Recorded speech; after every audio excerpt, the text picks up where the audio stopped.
In the vast, sun-scorched theatre of the American West, some names are etched not in stone, but in the very wind that sweeps across the plains.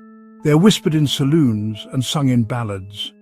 They belong to men who became more than flesh and blood. They became myths. Wyatt Earp, Billy the Kid, Jesse James. These are the titans of a forgotten age. Yet among them stands a figure shrouded in a unique kind of mystery. A man of contradictions, a gentleman and a killer, a scholar and a gambler. His name was John Henry Holliday, but the world would come to know him and fear him simply as Doc. To understand a man like Doc Holliday, one must first understand the world that forged him. The American West in the late 19th century was not a land for the faint of heart.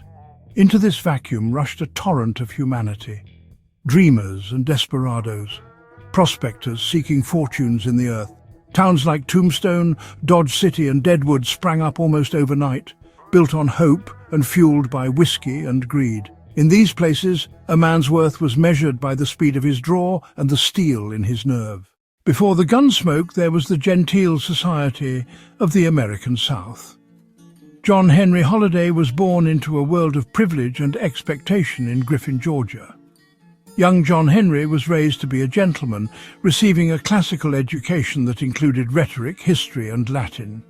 In 1870 he enrolled in the Pennsylvania College of Dental Surgery in Philadelphia, one of the finest institutions of its kind. He returned south to Atlanta to open a practice with a friend. By all accounts, he was a skilled and successful dentist. In the thriving city of Atlanta, Dr. Holliday's dental practice was a testament to his ambition and skill. But an unwelcome guest had taken up residence in his body. It began as a minor annoyance, just a tickle in his throat, a dry cough that he would dismiss with a sip of water. But this was no ordinary cough. With a growing sense of dread, he sought the counsel of his medical peers. The consultation would have been a somber affair. The final diagnosis confirmed his deepest fears. It was, indeed, tuberculosis. The microscopic bacillus that had killed his mother was now actively consuming him from within. With his life in Georgia dismantled, John Henry Holliday made his final preparations. The sign bearing the names Ford and Holliday came down. He purchased a train ticket, not for a round trip, but for a one-way journey into the vast, unknown expanse of the American West. The journey itself would have been an education in the raw nature of the country. The train car would have been filled with a motley collection of humanity. Arriving in Dallas, he stepped off the train into a different world. The air was indeed drier, the sun harsher, the dust thicker. He initially tried to cling to the life he once knew. He sought out another dentist, Dr. John A. Seeger, and formed a new partnership. However, the disease that had driven him west would not be so easily ignored. His racking cough became impossible to conceal from his patients. He began to spend more and more time in the places that operated around the clock, places where a man's past was his own business, the saloons. He turned to the one activity that required the same skills as his former profession, a sharp mind, a steady hand, and the ability to read people. He turned to gambling. In the dimly lit, smoke-filled saloons of the West, gambling was more than a pastime, it was an industry. And the king of all saloon games was Faro. His skills were perfectly suited for the task. His classical education had honed his mathematical mind, allowing him to track the cards and understand the shifting probabilities. He cultivated an imposing tableside manner. He was a slender, almost skeletal figure, always impeccably dressed in a gentleman's suit, his face a pale, emotionless mask. His eyes burned with a cold intensity. And then there was the cough. The sudden racking spasm served as a grim reminder of his condition, often unnerving other players. The world of 19th century gambling was not a place for the timid. The first documented instance of Doc's violent streak occurred in Dallas in January of 1875. He and a local saloon keeper, a man named Austin, had a disagreement.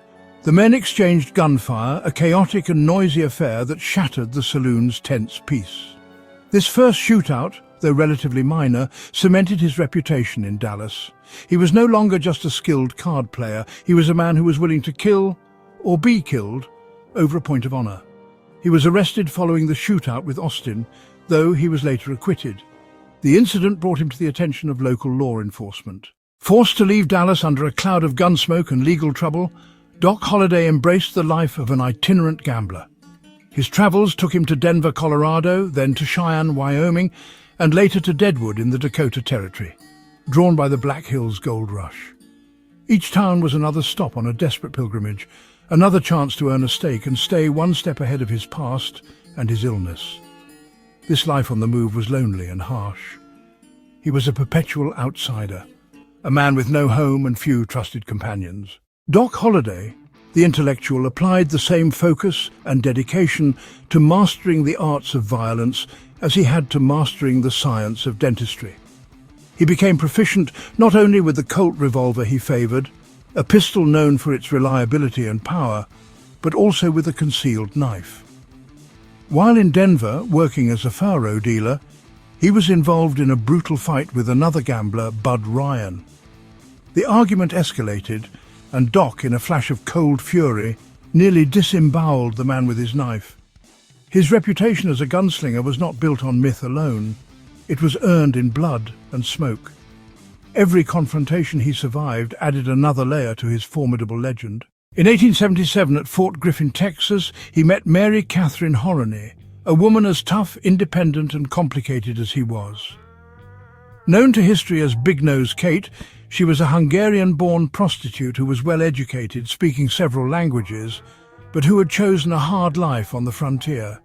One famous incident illustrates the depth of their connection.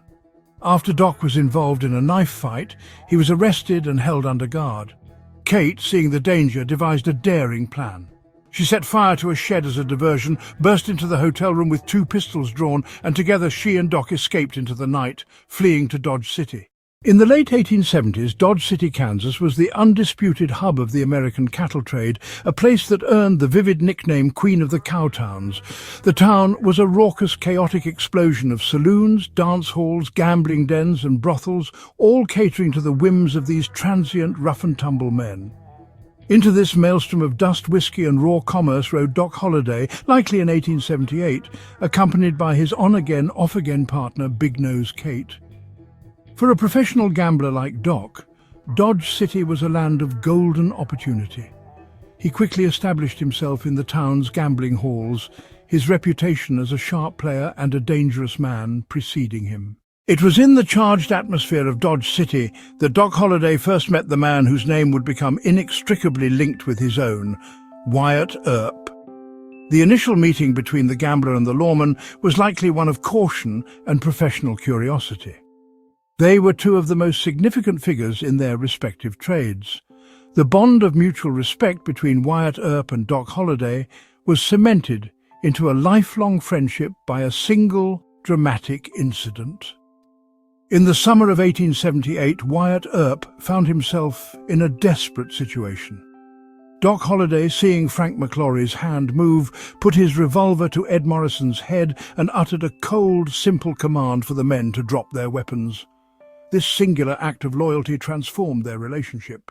By 1879, the wild days of Dodge City were beginning to wane. It was then that whispers began to circulate about a new boom town, a place in the Arizona Territory where vast fortunes in silver were being pulled from the ground. This new El Dorado was a mining camp called Tombstone.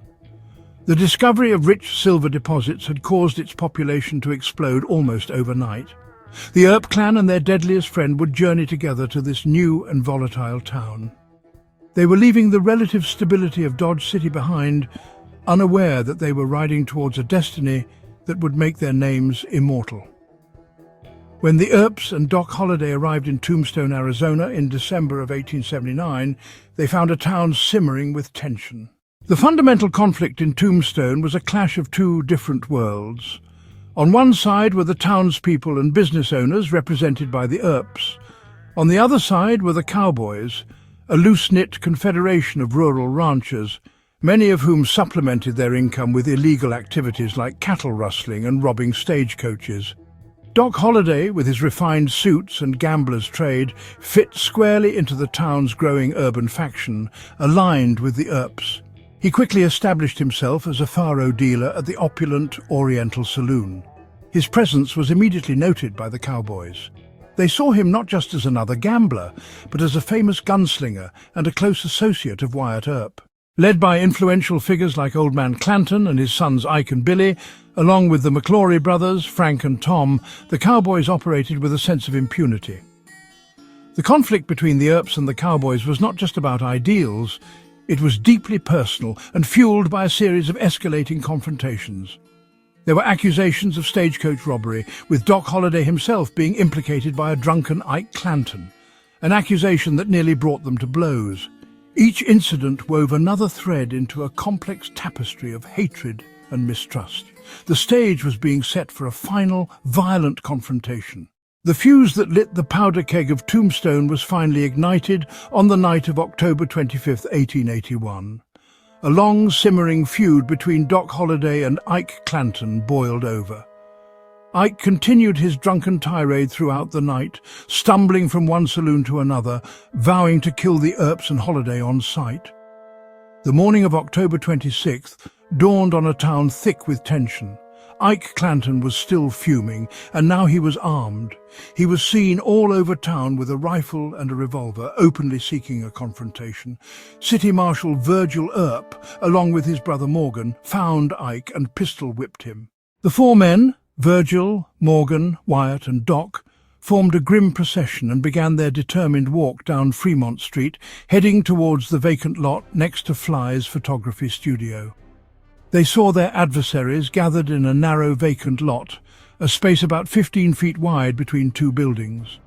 The cowboys stood waiting, their figures framed against the side of the photo studio. As the Earp party approached, Virgil held up his walking stick and commanded, "Throw up your hands, boys! I want your guns!" Suddenly, the air erupted. Frank McClory and Billy Clanton reached for their pistols. In that instant, the vacant lot became a killing ground. Doc Holliday, seeing Frank McClory's hand move, unleashed a blast from his shotgun, the buckshot ripping into Tom McClory's chest and sending him stumbling away to die in the street. In less than 30 seconds, it was over. When the smoke cleared, 3 of the cowboys, Frank and Tom McClory and Billy Clanton, were dead or dying. The most famous gunfight in the history of the American West had concluded, leaving a bloody aftermath on the dusty ground of Tombstone. The gunfight near the OK Corral did not end the conflict. It only escalated it. Ike Clanton filed murder charges against the Earps and Holliday. A month-long preliminary hearing followed. Ultimately, Justice of the Peace Wells Spicer exonerated the lawmen, ruling that they had acted within their rights and duties. But this legal victory was hollow. In December of 1881, Virgil Earp was ambushed while walking home, hit by a shotgun blast that shattered his left arm and left him crippled for life. Then, in March of 1882, the vengeance turned fatal. Morgan Earp was shot in the back and killed while playing billiards. He died in his brother Wyatt's arms. Wyatt Earp assembled a federal posse to hunt down his brother's killers. Together they embarked on what became known as the Earp Vendetta Ride. This was no longer about law enforcement, it was about retribution.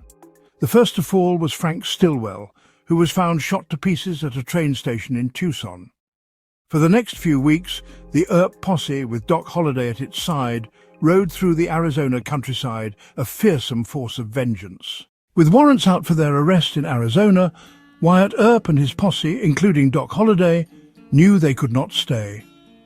After their bloody campaign of retribution, they rode north, eventually making their way to Colorado.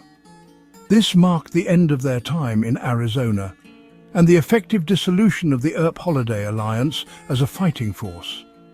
They had achieved their revenge, but in doing so they had become exiles. For Doc Holliday, the aftermath of Tombstone was a descent into further notoriety and declining health. He was arrested in Denver on the Arizona murder warrant, but the governor of Colorado refused to extradite him. The constant stress, the hard riding of the vendetta, and his continued lifestyle of drinking and gambling had taken a severe toll on his tuberculosis-ravaged body. The final stop on his journey was Glenwood Springs, a resort town famous for its therapeutic hot springs. In the spring of 1887, drawn by the hope that the sulphurous waters might offer some relief, he checked into the Hotel Glenwood. He was no longer the fearsome gunslinger of Tombstone. He was a frail, skeletal invalid seeking a final, peaceful refuge from a life of turmoil. Even in his final days, his sharp mind and wit remained. He would read poetry and the classics, a return to the educated gentleman he had once been. On the morning of November 8th, 1887, the end came. He looked down at his bootless feet and murmured, "This is funny," perhaps amused by the irony of dying peacefully in a bed rather than with his boots on. Doc Holliday was buried in Linwood Cemetery, overlooking the town of Glenwood Springs. But his story did not end there. In death, he was reborn as a permanent fixture of American folklore. The dime novels and later countless films and television shows seized upon his story. They simplified him, turning him into a stock character. The loyal sidekick, the consumptive killer, the tragic anti-hero. The true legacy of Doc Holliday is not just that of a gunslinger, but of a profound paradox. He was a man of healing who became a man of violence, a southern gentleman who thrived in the most lawless environments. His life is a powerful, cautionary tale about how circumstance can forge a destiny. The consumptive dentist from Georgia who became Tombstone's deadliest guardian remains a fascinating, tragic and uniquely American legend, his story a testament to a life lived on the very edge of death, loyalty and honor. Thank you for watching. If you enjoyed the video, please do not forget to like and subscribe.